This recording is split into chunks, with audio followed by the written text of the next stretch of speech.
warahmatullahi wabarakatuh. Waalaikumsalam warahmatullahi wabarakatuh.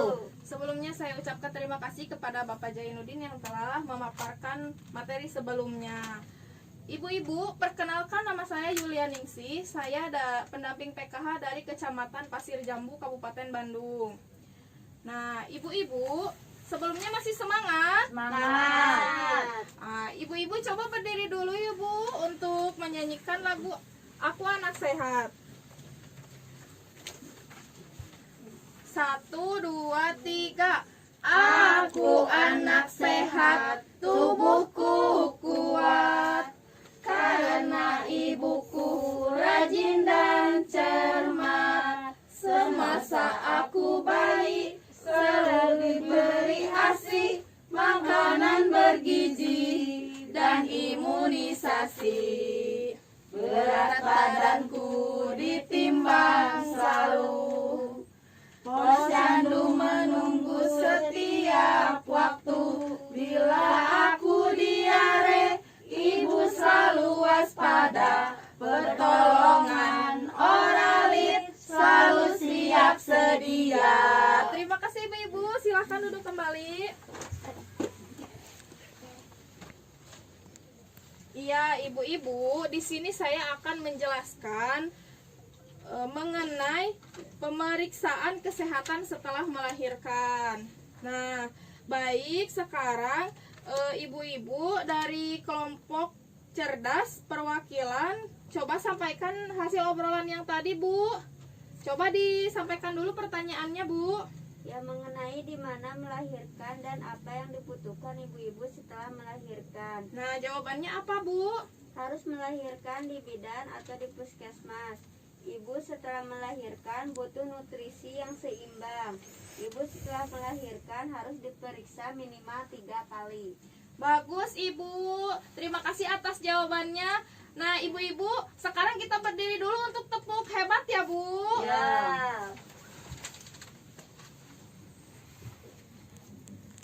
Nah, tepuk hebat. Hebat, hebat, hebat, hebat, kita semua. Terima kasih Ibu, silahkan duduk kembali. Nah sekarang kita akan menonton film ya Bu. Ya. Film di sini berbeda dengan film-film sebelumnya. Film di modul ini yaitu orang asli ya Bu. Kalau film-film sebelumnya kan kartun. Nah, coba cek dulu. Ini sudah kelihatan belum Bu? Kelihatan. Coba dicek dulu suaranya.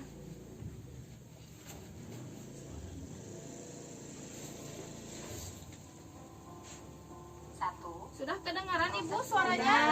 Kedengaran semuanya? Silahkan disimak ya Bu. A few moments later. Nah, sudah ya Bu menonton filmnya? Coba setelah Ibu menonton film di sini, di mana Ibu hamil harus melahirkan Bu? Bidan atau puskesmas. Betul. Terus setelah melahirkan Ibu hamil harus periksa tidak? Harus. Berapa kali Bu? 3 kali. Ya betul. Nah, melahirkan di layanan kesehatan dan ditolong oleh tenaga kesehatan yang terlatih akan menghindarkan dari masalah ya Bu ya. Dan masalah dalam persalinan bisa ditangani dengan segera. Nah, di sini Ibu ada tanda bahaya persalinan. Coba ibu-ibu dibuka dulu halaman 16 Bu, buku pintarnya. Sudah terlihat Ibu? Sudah ada? Halaman 16 sudah ada? Sudah. Coba dibacakan Ibu untuk tanda bahaya Ibu bersalin. Tali pusar atau tangan bayi keluar dari jalan lahir. Iya, coba Ibu yang lainnya. Air ketuban keruh dan berbau. Iya, betul. Pendarahan lewat jalan lahir. Iya, selanjutnya Bu. Ibu gelisah atau mengalami kesakitan yang hebat. Iya, betul. Nah, ibu-ibu, sekarang sekarang kita masuk ke flip chart ya, Bu. Ya. Di sini ada flip chart 6 mengenai pemeriksaan kesehatan setelah melahirkan. Di sini saya akan menjelaskan ya, Bu ya. Pemeriksaan kesehatan setelah melahirkan itu penting, Ibu. Minimal berapa kali? Yaitu 3 kali minimal. Lebih sering lebih baik ya, Bu ya. Nah, di sini perawatan kesehatan ibu nipas oleh bidan atau dokter dilaksanakan minimal 3 kali. Yang pertama, 6 jam sampai 3 hari setelah melahirkan. Tujuannya untuk apa, Ibu? Untuk mengecek perdarahan, untuk melihat bayi dalam kondisi baik atau tidak. Terus untuk memberikan pengetahuan mengenai cara merawat bayi yang tali pusatnya masih basah ya, Bu ya. Nah, yang kedua, hari keempat sampai 28 setelah melahirkan. Di sini tujuannya apa, Bu? Melihat kondisi ibu lagi. Apakah ibu sudah menyusui dengan benar? Kemudian apakah perdarahannya sudah normal atau sudah tidak ada lagi darah ya, Bu ya? Nah, kalau untuk bayinya, apakah bayinya sehat, terus berat badannya naik atau tidak, kuning atau tidak, begitu ya, Bu ya? Nah, yang ini yang ketiga, hari ke-29 sampai 42 setelah melahirkan. Jelas di sini penting ya, Bu ya, soalnya biasanya orang-orang mengabaikan hal ini ya, Bu ya. 29 sampai 42. Padahal ini begitu penting karena untuk merencanakan kehamilan selanjutnya. Jadi ibu, kalau ibu baru melahirkan, usahakan harus berjarak ya, Bu ya. Hamilnya tidak boleh berdekatan. Nah, jadi di sini ibu-ibu nanti akan diberikan pengetahuan mengenai kontrasepsi. Tahu Ibu kontrasepsi? Tahu. Nah, kontrasepsi itu alat untuk menunda kehamilan ya, Bu ya. Nanti di sini dikasih tahu kontrasepsi apa saja yang boleh untuk ibu nipas atau ibu menyusui, karena tidak semua kontrasepsi bagus untuk ibu menyusui. Ada beberapa kontrasepsi yang menghambat menyusui ya, Bu ya. Nah, ibu-ibu begitu ya, Bu, penjelasannya. Nah, kemudian informasi mengenai pelayanan kesehatan ibu nipas juga ada di buku pintar ya, Bu ya. Nah, di situ ada tanda bahaya ibu nipas. Ibu-ibu coba dibuka halaman 21. Sudah dibuka Ibu halaman 21? Coba Ibu sudah? Nah, coba Ibu bacakan. Pendarahan lewat jalan lahir, keluar cairan berbau dari jalan lahir. Bengkak di wajah, tangan dan kaki atau sakit kepala dan kejang-kejang. Demam lebih dari 2 hari, payudara bengkak, merah disertai rasa sakit. Ibu terlihat sedih, murung, dan menangis tanpa sebab, depresi. Nah, begitu ya, Bu ya. Itu merupakan tanda bahaya pada ibu nipas ya, Bu ya. Jadi kalau ibu-ibu setelah melahirkan, jangan dianggap remeh ya, Bu ya.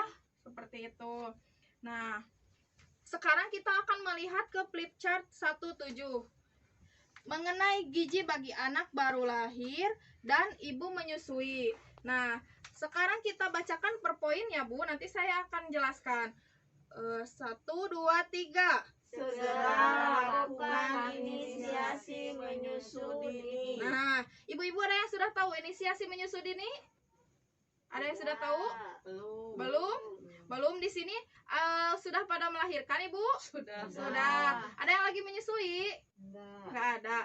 Nah, jadi Ibu, inisiasi menyusu dini adalah memberikan ASI pertama untuk bayi baru lahir ya, Bu ya. Nah, tapi caranya Ibu gini ya, saya nanti praktekkan caranya. Inisiasi menyusu dini saat bayi lahir langsung ditempelkan di dada ibu dengan keadaan terbuka antara kulit dengan kulit ibu dengan kulit bayi. Keadaan mukanya miring ke kiri atau miring ke kanan, terus hingga dia mencari puting, tujuannya ya, Bu ya. Nah, tujuan seperti itu untuk apa? Itu untuk melatih anak supaya cerdas ya, Bu ya. Nah, kemudian IMD juga merupakan hak seluruh perempuan ya, Bu ya. Kalau misalkan ibu melahirkan terus sama tenaga kesehatannya tidak di IMD kan, yang tadi saya praktekkan, ibu-ibu bisa ngomong ke tenaga kesehatannya, ibu-ibu bisa menuntut karena itu adalah hak ibu semua. Ya, selain untuk bayi juga untuk ibu, untuk merekatkan batin antara ibu dan bayi, ya Bu ya. Nah, mengerti ibu-ibu? Mengerti. Sekarang kita lanjut yang nomor 2 ya Bu. Silakan 1, 2, 3. ASI yang keluar pertama berwarna kekuningan. Kolostrum mengandung zat kekebalan tubuh. Langsung berikan pada bayi, jangan dibuang. Nah, sebelum ibu-ibu bertemu di sini, ada yang sudah tahu kolostrum belum? Nah, ibu-ibu, kolostrum itu adalah ASI pertama yang dikeluarkan ya Bu ya. Nah, biasanya orang-orang zaman dulu melihat ASI pertama yang baru dikeluarkan, yang bening itu suka dibuang ya Bu ya. Berpikirnya mereka itu jelek ya Bu ya, kotor, biasanya seperti itu.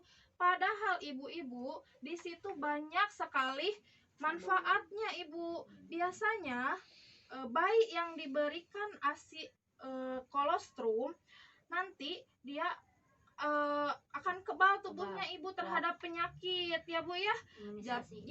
Jadi jarang terkena penyakit ibu. Nah, coba ibu-ibu di sini waktu kemarin kolostrumnya atau ASI yang pertama keluarnya dikasihin nggak? Dikasihin semuanya. Ada yang dibuang Bu? Ada. Ibu dibuang ya nanti jangan lagi ya Bu ya. Nanti anak-anak selanjutnya harus diberikan ya Bu ya, biar anaknya sehat ya.